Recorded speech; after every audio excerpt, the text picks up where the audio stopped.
நான் யாருக்கும் பயப்படக்கூடிய ஆள் நான் கிடையாது.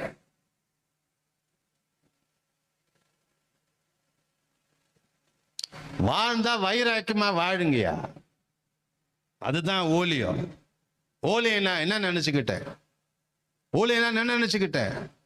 இந்த காலத்துல ஊழியம் எப்படி செஞ்சாங்க, இன்னைக்கு எப்படி செய்யற ஊழியத்தை? ஆரம்ப காலத்துல உனக்கு அந்த விசுவாசம் இருக்கா? இல்ல. உனக்கு ஒரு சபை ஆண்டு கொடுத்திருக்கிறார். அந்த சபையிலே ஒரு ஆத்துமாக்களை கொடுத்திருக்கிறார். அந்த ஆத்துமாக்களை பூரணப்படுத்தி, அந்த ஆத்துமாக்களை பரிசுத்தப்படுத்தி, அந்த ஆத்துமாக்களை கர்த்தருடைய வருகைக்கு ஆயத்தமாக்கிற வேலை தான் உன் வேலை. உனக்கு தேவையான பணத்தை பரத்திலிருந்து ஆண்டு கொடுப்பார். பரத்திலிருந்து கொடுப்பார். எல்லாமே அவர் தான்.